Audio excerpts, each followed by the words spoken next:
सभी मित्रों का बहुत बहुत स्वागत व अभिनंदन है। चलिए मित्रों, सुनते हैं भगवान महात्मा बुद्ध का एक अनमोल विचार। आज का जो उनका अनमोल विचार है, सच्चा सुख कैसे मिलता है जान लो मित्रों, सारे दुख दूर हो जाएंगे। उसके बाद जानते हैं स्वास्थ्य से संबंधित एक बहुत ही महत्वपूर्ण जानकारी। बार बार पेशाब आना, बहुमूत्र क्यों होता है, इसके कारण क्या है, इसके लक्षण क्या है और इसका घरेलू एकदम अस्थायी समाधान क्या है, इसके बारे में जानकारी करेंगे। तो चलिए दोस्तों, सुनते हैं पहले भगवान महात्मा बुद्ध का अनमोल विचार। एक बार भगवान बुद्ध अपने शिष्यों के साथ पाटलिपुत्र पहुंचे। सभी लोग एक विहार में रुके। भोजन के बाद बुद्ध ने आनंद से अगले दिन से प्रवचन आरंभ करने को कहा। अगले दिन बुद्ध का प्रवचन सुनने बड़ी संख्या में लोग उपस्थित थे। बहुत भीड़ लगी थी। 4-6 गांव के लोग एक साथ इकट्ठा हो गए थे।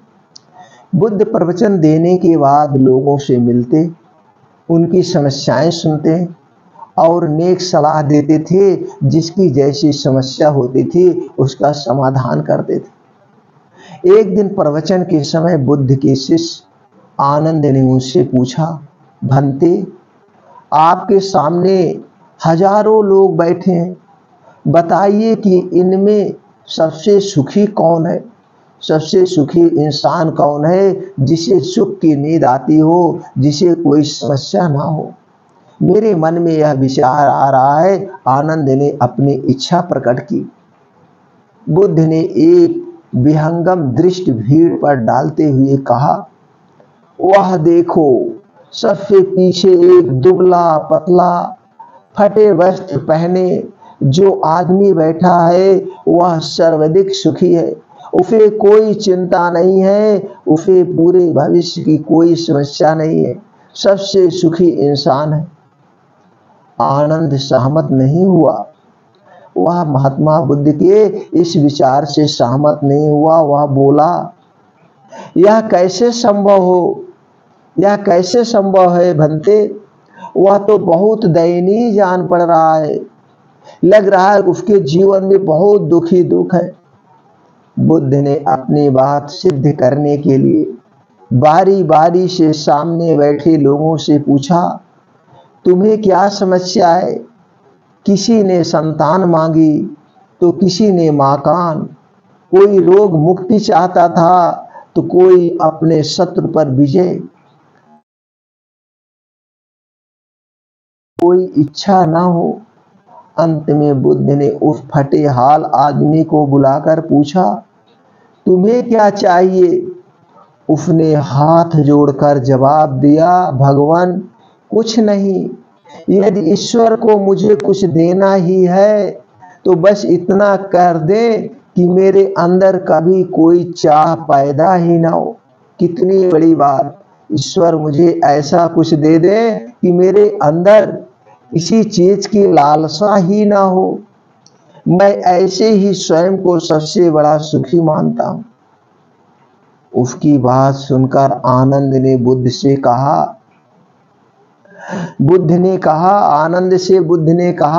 आनंद, जहां चाह वहां सुख नहीं हो सकता, जहां चाह वहां सुख नहीं हो सकता, जहां लालसा वहां सुख नहीं हो सकता। आनंद ने बुद्ध की इस शिक्षा को सदा के लिए गांठ बांध ली। सार यह है कि लालसा से लोभ बढ़ता है, जो असंतोष का जनक होता है। यदि सही अर्थों में सुख पाना है तो किसी लालसा की बजाय उपलब्ध स्थितियों में संतुष्ट रहना सीखिए। जो तुम्हारे पास है उसी में संतुष्टि कीजिए और उसी में आनंदित रहिए। कहने का सीधा सा तात्पर्य है मित्रों, आज हमारे पास जो कुछ है, सूखी रोटी है, सूखी रोटी खा ले। पूरा 12 व्यंजन है तो उसे हम खा ले, 56 भोग है तो उसे खा ले। बस खाने के मन में संतुष्टि होनी चाहिए। मन में संतुष्टि, चाव से, प्रेम से, वही आपके सुख देता है। वही आपको सुख देता है। लेकिन ऐसा नहीं है। आज हम अगर बारह व्यंजन खा रहे हैं तो हमें लालसा होती है शाम को 56 भोग मिल जाए। आज मेरे पास 1 लाख रुपए है तो हम सोचते हैं 10 लाख हो जाए, गाड़ी बंगला। बस इसी इसी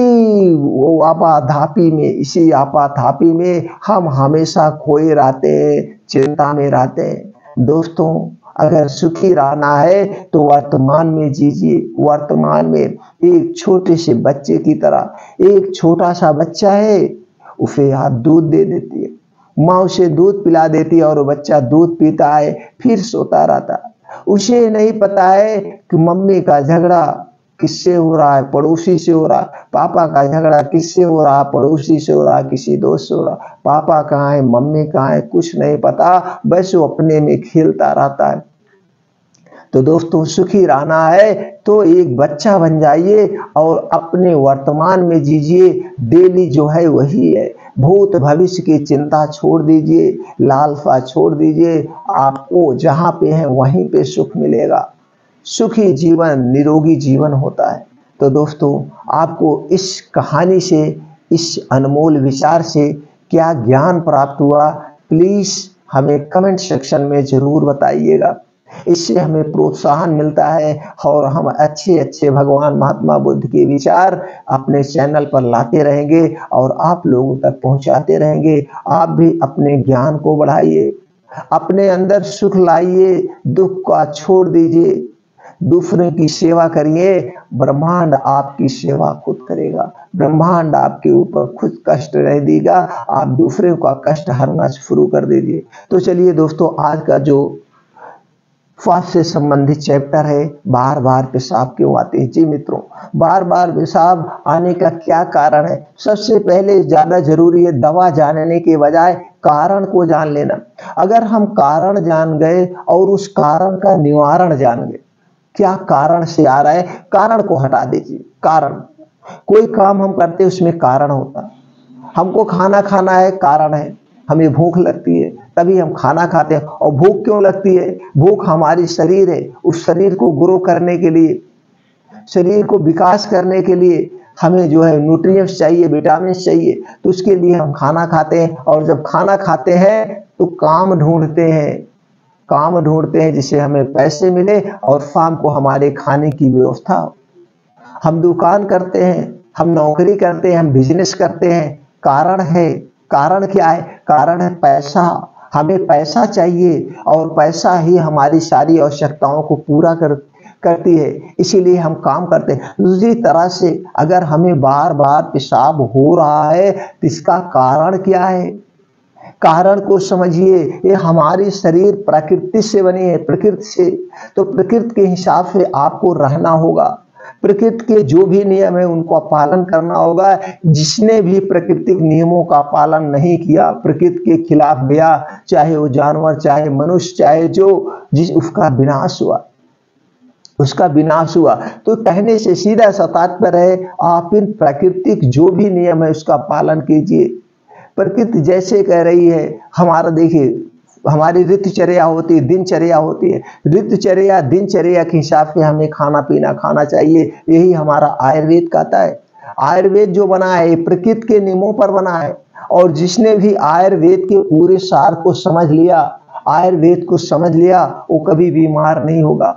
इसलिए आयुर्वेद के सार को समझिए, आयुर्वेद के भावार्थ को समझिए, और इसमें जो प्रकृति नियम बने हैं, दिनचर्या के हिसाब से हमें क्या खाना चाहिए, दिनचर्या के हिसाब से हमें कैसे सोना चाहिए, कैसे जागना चाहिए, कब पानी पीना चाहिए, कौन सा पानी पीना चाहिए, ये सारे नियम आपको अपना लीजिए। और जिस दिन इन नियमों के बारे में आप जान गए, आपको कोई बीमारी नहीं। हमारा शरीर 3 दोष से बना है, बस सिर्फ और सिर्फ 3 दोष से, और ये तीनों दोषों से हमारे शरीर में 100% बीमारियां होती हैं। 100%।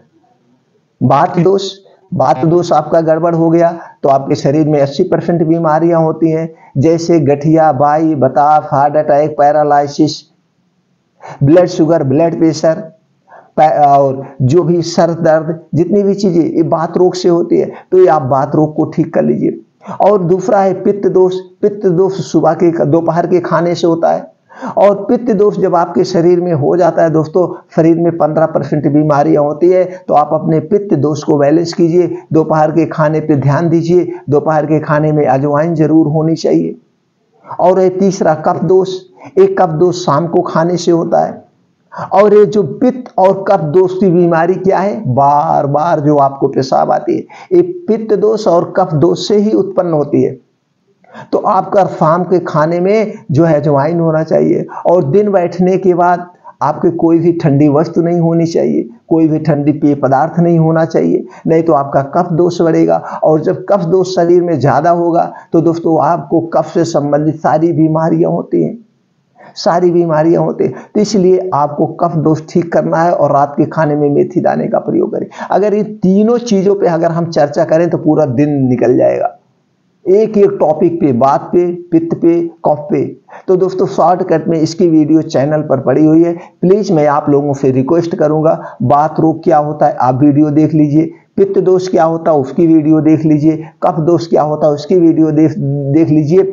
और हमें किन नियमों का पालन करना है इससे संबंधित 126 साल जीने का 126 नियम का वो भी वीडियो पड़ा है, वो देख लीजिए। हमें क्या खाना है, हमें क्या नहीं खाना है, कब सोना है, कब जागना है, ये सारी चीजें आपको प्रकृति के नियमों को जानना होगा, तभी आप अपने आप को स्वस्थ व निरोग रख सकते हैं। और दोस्तों लाइफ स्टाइल चेंज कर दीजिए, लाइफ स्टाइल चेंज कर दीजिए। खाने की कुछ चीजें जो नहीं खाई जाती उसको मत खाइए, और सोने जागने का टाइम निर्धारित कर लीजिए, ये आपको कुछ नहीं होगा। तो चलिए दोस्तों, कुछ कारण है, उस कारण को जान लेते हैं, फिर कारण से संबंधित आपके सामने अपने आप उसका कारण पता चल जाएगा। जैसे पेशाब जो बार बार होती है, दो अवस्था में होती है, एक युवा अवस्था में और एक वृद्धावस्था में, यानी 60 साल के बाद और यंग अवस्था में। अगर आपको वृद्धावस्था में हो रही है तो उस समय आपको अपने प्रति जागरूक हो जाना होगा, देखना होगा कहीं प्रोस्टेट तो नहीं बढ़ रहा है, प्रोस्टेट से संबंधित कोई समस्या तो नहीं उत्पन्न आ रही है, यूटीआई तो नहीं है, यूरिनरी इन्फेक्शन तो नहीं हो रहा है, उससे संबंधित आपको यूरोलॉजिस्ट को दिखाना पड़ा है। किसी भी यूरोलॉजिस्ट को आप दिखा करके वहाँ से उसके बारे में जानकारी आप ले सकते हैं। ये चीज़ अगर ये चीज़ें नहीं है, नॉर्मली है, तो नॉर्मली कुछ घरेलू उपचार से आपका ये 100% ठीक हो सकता है, 100% ठीक हो सकता है घरेलू उपचार से। अब दोस्तों दूसरा, युवा अवस्था में अगर आ रहा है, युवा अवस्था में दोस्तों कभी कभी हार्मोनल डिस्टर्ब हो जाते हैं, खाने पानी पीने की वजह से। मोटापा भी इसका बहुत बड़ा कारण है। कभी आपको ब्लड शुगर है तो ब्लड शुगर भी इसका कारण है। ब्लड प्रेशर है तो भी आपको प्यास ज़्यादा लगेगी कम लगेगी, ये भी डिफरेंट करता है। और आपकी जो डेली की दिनचर्या है, आप किस तरह से रहे हैं, कितनी मेहनत कर रहे हैं, ऑफिस वर्क कैसे है, आपका डेली का वर्क कैसे है, ये सारी चीज़ों पे आपका डिपेंड करता है, इस पे ध्यान देना पड़ा। और एक और जो कारण होता है पेशाब रात में, अब ये देखना है आपको 24 घंटे में कितनी बार बाथरूम हो रहा है, दिन में 7-8 बार जाना पड़ रहा है, किस मीटिंग ज़्यादा जाना पड़ रहा है, सुबह के समय ज़्यादा जाना पड़ रहा है, शाम के समय ज़्यादा पड़ रहा है, और फिर रात में आप कितनी बार उठ रहे हैं, और उस पर भी ये डिपेंड करता है कितने बजे आप सो रहे हैं। अगर आप 10 बजे सो रहे हैं, 11 बजे सो रहे हैं और आप उठते हैं कितने बजे हैं, 6 बजे उठते हैं, तो अगर 11 बजे सो रहे हैं और 6 बजे उठ रहे हैं, 7 घंटे की नींद आप ले रहे हैं, इस 7 घंटे में कई बार आप उठते हैं, इसका आपको नोटिस करना हो। एक दिन पूरा पेन लीजिए और पूरे हफ्ते का आप अपना वो चार्ट बनाइए कि हम 11 बजे सो रहे हैं और 7 बजे उठ रहे हैं, तो 11 के 7 के बीच में हम कितनी बार बाथरूम जा रहे हैं, इसको नोटिस करिए। और फिर एक पॉइंट, दूसरा पॉइंट ये नोटिस इस पे डिपेंड करता है, शाम 6 बजे के बाद आप रात 11 बजे तक कितना आपने पानी पिया, इस पर भी बाथरूम डिपेंड करता है। एक चीज़, दूसरी चीज़ आपका मौसम के हिसाब से चेंज करता है। ठंडी में आपको ज़्यादा बाथरूम लगती है, गर्मी में ज़्यादा बाथरूम लगती है, कि जो है बारिश में ज़्यादा बाथरूम लगती है, आपको किस समय ज़्यादा बाथरूम लगती है, इस पे भी आपको डिपेंड करता है। और डिपेंड इस पे भी करता है आप नॉर्मल टेम्परेचर में रहते हैं कि एसी में रहते हैं, तो ये सारी चीज़ें आपको मैनेज करना पड़ेगा। और एक चीज़ ध्यान देना पड़ेगा, आपको शाम 4 बजे के बाद पानी पीना कम कर देना है। शाम 4 बजे से पहले आपको जितना पानी पीना है आप पीजिए, और एक दिन में 2 लीटर से 2.5 लीटर पानी आप नॉर्मल आदमी को पीना चाहिए, यानी कि 8 से 10 गिलास। और जो मेहनत कर रहे हैं, ज़्यादा मेहनत कर रहे हैं, उनके ऊपर डिपेंड करता है कितना मेहनत कर रहे हैं, उनके शरीर से कितना पसीना निकल रहा है, उस हिसाब से वो उनका पानी का मात्रा बढ़ सकता है, 3 से 4 लीटर हो सकता है, इस पे डिपेंड करता है। तो दोस्तों कहने क्या, आप 4 बजे के बाद पानी की मात्रा कम कर दीजिए, क्योंकि जब एक बार आप पानी पीते हैं उसके 1.5 से 2 घंटे के बाद बाथरूम लगती है। ठीक से, तो अगर आप 10 बजे तक 11 बजे तक पानी पीते रहेंगे तो आपको बाथरूम लगेगी ही लगेगी, कोई ये मर्ज नहीं है, इस पे डिपेंड। ये सारी चीज़ें आपको नोटिस करना होगा, लिखना होगा। तो उसके बाद अगर ये सारी चीज़ें आपकी नॉर्मल है, ना तो ब्लड शुगर है, ना तो ब्लड प्रेशर है, ना इससे कोई और संबंधित समस्या है, तो दोस्तों आप चिंता मुक्त हो जाइए, कोई परेशानी नहीं है, ये घरेलू कुछ उपचार से ठीक हो जाएगा। इसके लिए आपको कुछ योगा प्राणायाम करना होगा, अपने शरीर को सक्रिय बनाना पड़ेगा। सक्रिय बनाने के लिए क्या करना है, सबसे पहले आपको काम करना है 4 बजे से 5 बजे के बीच उठ जाइए। उठने के बाद तुरंत 2 से 3 गिलास या 1 लोटा 1 लीटर तक आप पानी पी सकते हैं। शुरुआत में तो नहीं पी पाएंगे, धीरे धीरे आप 1 लीटर तक गर्म पानी पीजिए। बासी मुँह जो लार है ये अमृत के समान है। पीने के बाद 5 बजे से 7 बजे ये 2 घंटे का समय आप अपने शरीर के लिए दीजिए। इसमें योगा करिए, मेडिटेशन करिए, खूब जम करके योगा आप करिए। अब 2 घंटे में मॉर्निंग वॉक नंगे पाँव करिए, बहुत बड़ा फायदा मिलता है। नंगे पाँव मॉर्निंग वॉक करिए और 2 योगा जरूर करिए, अनुलोम विलोम जिसे हम नाड़ी शोधन कहते हैं। अगर आप नाड़ी शोधन 20 से 25 मिनट डेली कर रहे हैं, अनुलोम, एक नाक से सांस लेना है, एक नाक से छोड़ना, आराम आराम से। अनुलोम विलोम कैसे करें, यूट्यूब पे बहुत सारी वीडियो पड़ी है, तो आप वहां से देख करके सीख सकते हैं। अनुलोम विलोम के ये फायदे हैं दोस्तों, नाड़ी में कहीं पे भी सूजन है, शरीर में कहीं भी सूजन है, वो सूजन खत्म हो जाती है धीरे धीरे, और आपकी मस्तिष्क तक ऑक्सीजन पहुंच जाती है। इसलिए सबको करना चाहिए 20 से 25 मिनट अनुलोम विलोम, 15 से 20 मिनट कपालभाति। इसके बहुत सारे बेनिफिट हैं। आपको पेट से संबंधित पूरे भविष्य में कभी कोई बीमारी नहीं होगी। ये 2 योगा जरूर किया करिए। अब योगा करने के बाद आप चिंता मुक्त जीवन जिए, कोई चिंता मत लीजिए, जो होना होगा भविष्य में होके रहेगा, आपके सोचने से कुछ नहीं होगा। इसलिए हमने पहले बताया चिंता मुक्त जीवन आपने उपदेश में देखा, सुखी जीवन बिताइए।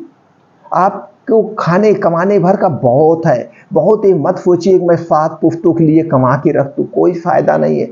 नालायक औलाद आ गई तो सब कुछ बर्बाद कर देगा। इधर आपने अपनी जिंदगी उसी कमाई में बर्बाद कर दिया, टेंशन में बर्बाद कर दिया है। इसलिए दोस्तों चिंता मुक्त जीवन जीजिए, कोई फायदा नहीं है चिंता करने से। और अपने खाने में अनाज का प्रयोग कम करिए, 24 घंटे में एक ही बार अनाज खाइए, वो भी 12 बजे से और 9 बजे के बीच में, पहली मीटिंग में। क्योंकि 12 बजे के बाद सूर्य की रोशनी कम होने लगती है, धूप डाउन होने लगता है, और हमारे शरीर का जो है जठरांग, हमारा पेट, हमारा लीवर सूर्य की रोशनी पर काम करता है। सुबह जैसे होती है सूर्य की किरण हमारे शरीर पर पड़ती है, हमारी जठरांग उत्तेजित होने लगती है, और सूर्य की धूप 2 घंटे सूर्य धूप निकले हमें बढ़िया से भूख लगने लगती है। तो उस समय हमें 12 से और सुबह 7 जब धूप निकल जाए उसके बीच में आप अनाज ले सकते हैं। सारे अनाज मिक्स करके 24 घंटे में एक बार लीजिए। उसके बाद हरी साग सब्जियां, सलाद, फ्रूट्स, यही सब लीजिए। फिर अगले दिन अगर आज आप 10 बजे खाएं तो कल आप 10 बजे खाइए अनाज 24 घंटे। इससे क्या होगा, 24 घंटे का आपका उपवास भी हो गया, ब्रेकफास्ट भी हो गया, सब कुछ हो गया। तो इसमें आपका शरीर कभी बीमार नहीं पड़ेगा। और ज़्यादा से ज़्यादा साग सब्जी लीजिए, सीजन वाइज जो भी साग सब्जियाँ आती हैं, फल फूल लीजिए, ड्राई फ्रूट्स लीजिए, ये सारी चीज़ें ले करके अपने शरीर की न्यूट्रिएंट्स की मात्रा को पूरा करिए, तो कभी कोई बीमारी नहीं होगी। चलिए अब दोस्तों, अब आपको हम यहाँ पे आज 3 उपाय बताएंगे, तीनों घरेलू उपाय। तीनों उपाय अपना करके कोई भी बाथरूम से संबंधित प्रॉब्लम है वो तो खत्म हो जाएगी। ऊपर से दोस्तों आपके इससे डाइजेशन इंप्रूव होगा, आपकी रोग प्रतिरोधक क्षमता बढ़ेगी, शरीर में और कुछ छोटी मोटी बीमारियां जो हों वो भी स्वतः ठीक हो जाएंगी, आपको शक्ति मिलेगी। तो दोस्तों पहला जो नुस्खा है वो है त्रिफला चूर्ण। त्रिफला चूर्ण आयुर्वेद का सबसे जबरदस्त नुस्खा है। आपको त्रिफला चूर्ण आप मार्केट में एकदम सस्ता मिलता है, बहुत महंगा नहीं है। Antioxidant, antibacterial, anti inflammatory, vitamin C, calcium, iron, phosphorus जैसे तत्व इसमें पाए जाते हैं। दूसरी चीज है शहद। शहद भी एंटीबायोटिक, एंटीऑक्सीडेंट, कैल्शियम, विटामिन, थीलियम, राइबोफ्लेविन, विटामिन 6, विटामिन 12 जैसे प्रोटीन इसमें पाए जाते हैं। प्रोटीन का खजाना है। तो लेना कैसे है, त्रिफला चूर्ण 1 चम्मच, शहद 2 चम्मच, दोनों को मिला करके ऐसे 4 से 5 बजे शाम के समय चाट लेना है, कुछ पानी वानी नहीं पीना है 2 घंटे तक। ऐसे दोनों को मिलाइए एक चम्मच में और चाट लीजिए। अब दोस्तों जो शहद आप लेंगे वो शहद ऐसी कंपनियों को मत लीजिएगा, क्योंकि कोई ट्रस्ट नहीं है किसी पे, सब लोग अपने स्वार्थ बस मिलावट जरूर रहता है। तो आपको शहद कहाँ से लेना है, बहुत सारे फार्म हैं उस शहद का उत्पादन करते हैं, उनके फार्म पे आप चले जाइए।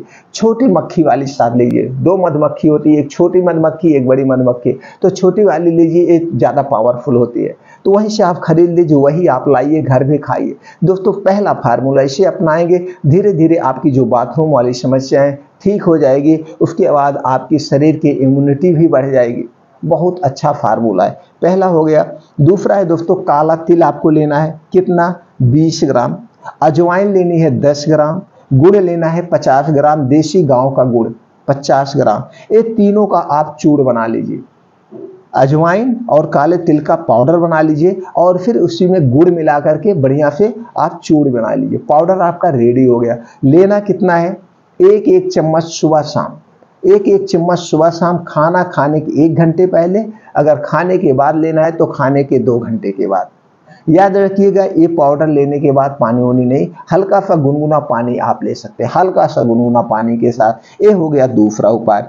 अब तीसरा उपाय जो आपको करना है रोज रात में, जैसे अगर आपने 8 बजे खाना खा लिया तो 9 बजे 1 गिलास दूध लेना है। दूध अगर गाय का पा जाइएगा दोस्तों तो अमृत के समान है, दूध गाय का अमृत के समान है। तो गाय में वो भी देसी गाय का, साहिवाल जर्सी का नहीं चाहिए, ना तो पैकेट का दूध चाहिए।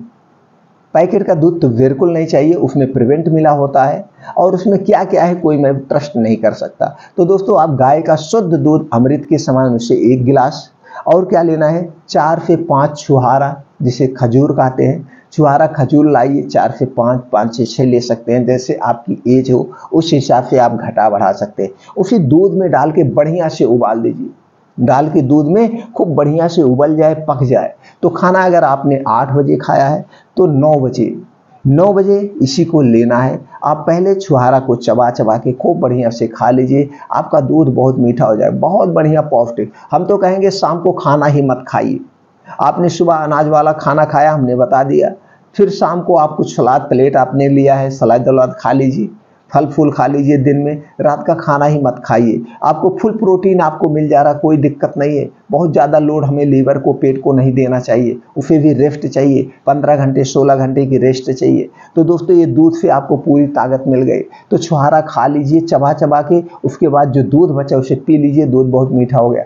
ये सबसे अति उत्तम उपाय है। दोस्तों आप देखे होंगे जो छोटे छोटे बच्चे जब बाथरूम करते थे चारपाई पे, बिस्तरे पे, तो दादी माँ क्या कहती थी, दादी माँ छुहारा लाते थे और दूध में उबाल के बच्चों को खिला दिया जाता था और बाथरूम करना बंद हो जाता था। ऐसे दोस्तों अच्छी सी नींद भी आती है, आपके इम्यूनिटी बूस्टर भी स्ट्रांग हो जाएगा, आपको शक्ति भी मिलेगी। ये तीनों उपाय आप करिए, आपका 100% दोस्तों बाथरूम की समस्या खत्म हो जाएगी। अगर कोई इंटरनल प्रॉब्लम नहीं है, जैसे हमने बताया यूटीआई नहीं है, यूरिनरी इन्फेक्शन नहीं है, आपको ब्लड शुगर नहीं है, ब्लड प्रेशर नहीं है, या कोई कभी कोई ऑपरेशन कराया है तो उससे संबंधित कोई दिक्कत नहीं है, नॉर्मल आपको दिक्कत है, तो नॉर्मल दिक्कत आपको घर से ही ठीक हो जाएगी। नहीं तो अगर आपको प्रोस्टेट में प्रॉब्लम है, दर्द के साथ बाथरूम आ रही है, या कभी कभी फीवर भी हो जा रहा है, अगर प्रोस्टेट प्रॉब्लम है कभी कभी फीवर भी हो जा रहा है, आपको चक्कर भी आ रहे हैं, तो आप किसी भी यूरोलॉजिस्ट को आप दिखा लीजिए, देख लीजिए उसकी प्रॉब्लम तो नहीं है, यूटीआई इन्फेक्शन है, कहीं पेशाब के रास्ते से खून तो नहीं आ रहा है, ऐसी कोई अगर समस्या है तो दिखा लीजिए। लेकिन याद रखिएगा ये सारी समस्याओं का कारण क्या है, वात पित्त कफ, वात रोग, पित्त रोग, कफ रोग, ये 3 दोष को अपने शरीर को आप बैलेंस कर लीजिए। आयुर्वेद कहता है आपका शरीर 100% निरोग बना रहेगा, 100% निरोग। तो दोस्तों ये 3 दोष से संबंधित संपूर्ण जानकारी आप हासिल करिए और उस जानकारी के माध्यम से आप अपने खान पान में सुधार करिए, खान पान में सुधार करिए, ऑटोमेटिक ठीक हो जाएगा। और 3-4 चीज़ें आज के बाद अपने खाने से आप निकाल दीजिए।